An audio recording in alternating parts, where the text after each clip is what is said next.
अस्सलाम वालेकुम, कैसे हैं आप सब। Welcome back to my channel.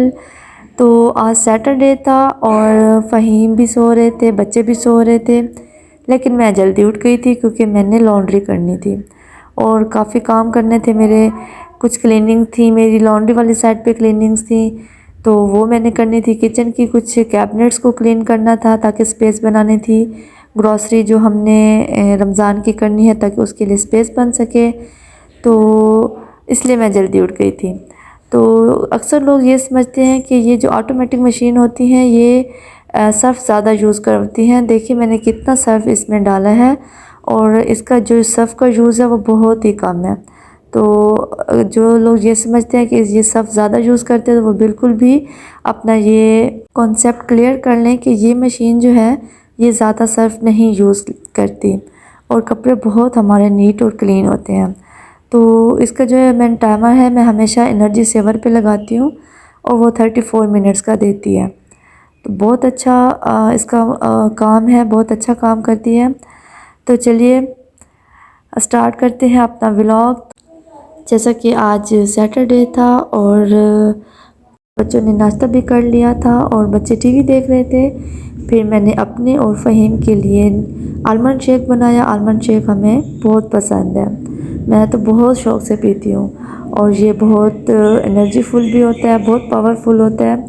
तो ये आप सबको पीना चाहिए। बहुत आगे गर्मियाँ आ रही हैं और रमज़ान आ रहा है, तो रमज़ान में तो ये आप सबको ज़रूर ट्राई करना चाहिए। तो इसी के साथ ही हमने फिर इस्लामाबाद के लिए निकलना था, तो हम इस्लामाबाद निकल गए थे। हमारा जो कामरा से इस्लामाबाद की ट्रैवलिंग है वो 1 आवर की है। तो इम्तियाज़ पे जो है वहाँ पे वीडियोस बनाना अलाउ नहीं था, इसलिए मैंने बाहर से बनाई और कुछ अंदर से ट्रॉली में जो कुछ मैंने ग्रॉसरी की उसकी थोड़े सा क्लिप्स बना लिए थे, क्योंकि वहाँ पे इस्लामाबाद की जो इम्तियाज़ है वो थोड़ी सी कंजस्टेड है। तो बस वहाँ पे वो अलाउ नहीं करते कि यहाँ पे आप लोग कैमरा यूज़ करें, तो रूल्स को फॉलो करना होता है। तो ग्रॉसरी करने के बाद फिर हम सीधा वापस कामरा ही आ गए थे, क्योंकि हमारा मूड था हम सेंटोरस जाएंगे, लेकिन हम नहीं गए। तो जी ये था हमारा सामान जो कि मैं ग्रॉसरी करके लेके आई थी इम्तियाज़ से। अब मैं आपको ये सारे 1 बाय 1 दिखाऊंगी कि हमने वहाँ से क्या क्या परचेज़ किया, क्या क्या हमने वहाँ से लिया। सबसे पहले ये कि ऑलिव, इस दफ़ा हमने ऑलिव लिया बोर्जिस का, और ये बहुत अच्छा होता है कुकिंग के लिए, बहुत प्योर होता है। और रमज़ान में चीज़ें फ्राई करने के लिए, जैसे हम पकोड़े फ्राई करते हैं, समोसे फ्राई करते हैं, उसके लिए मैंने ईवा लिया। इसी के साथ ही मैंने शीर ख़ुरमा लिए, क्योंकि फ़हीम मीठा बहुत शौक़ से खाते हैं। लीज़ा गाजर खीर मिक्स ली, बादाम खीर मिक्स ली, और एज़ यू नो कि चाट मसाला तो मस्ट होता है।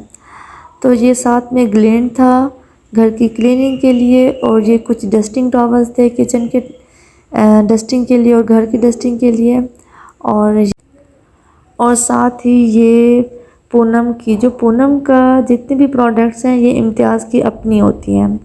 मतलब हम जो भी चीज़ पूनम की लेते हैं, जैसे पूनम की डेट्स, पूनम का बेसन और पूनम की लाल मिर्च, ये इम्तियाज़ वालों की अपनी प्रोडक्ट होती है और वो बहुत ज़बरदस्त होती हैं। और यहाँ पे कुछ पास्ते थे, चने थे, टी थी, इस तरह की बहुत सारी चीज़ें हो जाती हैं। और ये दाल मूंग थी, और बच्चों ने कोको क्रंच लिए, क्योंकि ये ब्रेकफास्ट के बाद कोको क्रंच तो मस्त लेती हैं। और गेस्ट के लिए कुछ जूसेस लिए थे। और यहाँ पे ये देखें, ये पूनम का बेसन है। इम्तियाज़ की जो भी प्रोडक्ट होगी वो पूनम के नाम से होगी। और यहाँ पे बर्गर बन थे, कुछ गमी बेयर्स थे बच्चों के लिए, और स्पैगेटीज़ थी। इस तरह करते करते बहुत सारी चीज़ें हो गई थी। और फ़हीम ने अपने लिए टॉवल लिया था, इसका स्टफ़ बहुत सॉफ्ट था। और हमने ईद के भी लिए कुछ बच्चों की चीज़ें ली थी। और इस दफ़ा मैंने एरियल लिया, अदरवाइज़ मैं सर्फ एक्सेल ही यूज़ करती हूँ। और देखिए ये सारा मेरा जो ग्रॉसरी का सामान है, तो ये सारा हम वहाँ से बाय करके आए। और अब आपको मैं फ़्रोज़न चीज़ें दिखाऊंगी। कुछ फ़्रोज़न आइटम भी लिए, जैसे मैं पीस जो है वो मैं फ़्रोज़न लेती होती हूँ, और KNN के मैं कोफ्ते भी फ़्रोज़न लेती होती हूँ, चिकन कोफ्ते। और मटन के कोफ्ते तो मैं घर में ख़ुद बनाती हूँ, क्योंकि चिकन कोफ्ते जो है फ़हीम को ये बहुत पसंद है और इस दफ़ा मैंने लार्ज इसका जो पैक लिया था। और K&N की ड्रम स्टिक्स थी, ये मैं आपको ऑलरेडी दिखा चुकी हूँ कि मैं ये कैसे बनाती हूँ। और ये बोनलेस चिकन था और जो कि यहाँ के हमारे समोसों में और रमज़ान की चीज़ों में यूज़ होना है। और ये चिकन कट कढ़ाई था, सालन के लिए ये यूज़ होता है। बच्चों के लिए ईद की भी हमने कुछ शॉपिंग की थी, वो मैं आपके साथ बाद में शेयर करूँगी। तो दुआ में याद रखिएगा। रमज़ान की तैयारी मैं आपके साथ बहुत जल्द शेयर करूँगी। तब तक के लिए अल्लाह हाफ़िज़।